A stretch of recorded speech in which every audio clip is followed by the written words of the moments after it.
How is your sales team performing? If you are your sales team, how are you performing? I was once told by a very wealthy person that if you want to know how you stand as a salesperson or sales manager, just look at the numbers. So I ask you, how are you numbers?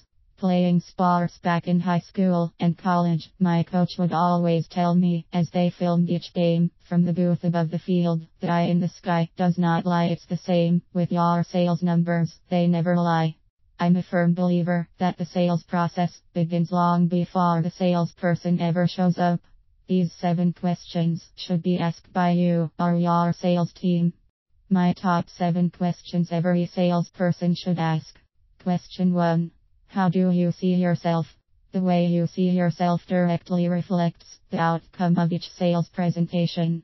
As my personal development mentor, Jim Britt, says, how you see yourself determines how you show up. Do you see yourself as obtaining the sale or the order?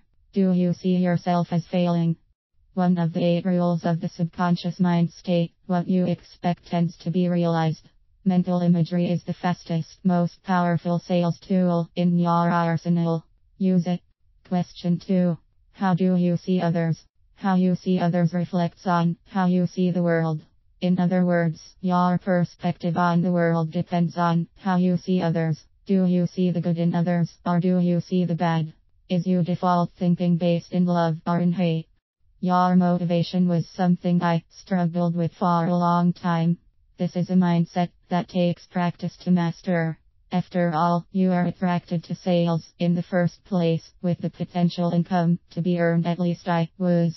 There is no higher paid position in the world than sales. You get in for your benefit. You need to change your motivation for your benefit to your client's benefit. Before each sales presentation, ask yourself, how can I help my client solve a problem? Once you come over to this way of thinking, your sales will improve. Question 4. Does my product or service add value? If your product or service adds no value to your potential client, you may as well move on to the next potential client. The more value you add to that client, the more you can charge for your product or service. Question 5. Does my potential customer trust me? As we all know, if your client doesn't trust you, you will no longer have a client. Make sure you deal in an honest, straightforward, tactfully blunt manner, and your sales will improve. Most buyers, purchasing managers, or CEOs will appreciate a touch of blunt truthfulness. I've seen numerous sales won by the client trusting the salesperson without even knowing the company. Question 6. Am I a team player?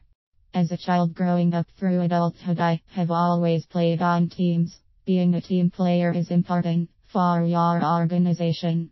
After all, if you are an employee, they can fire you at any time. So put the team first before yourself. Question 7. Have I made a firm decision? Some argue that question 7 should be your first question. Nothing happens until the salesperson or sales manager or organization as a whole makes a decision to improve. A firm decision means going forward despite adversity, obstacles, setbacks, hardships, etc. Don't quit. Asking these 7 questions before you show up to the sales presentation will improve your performance.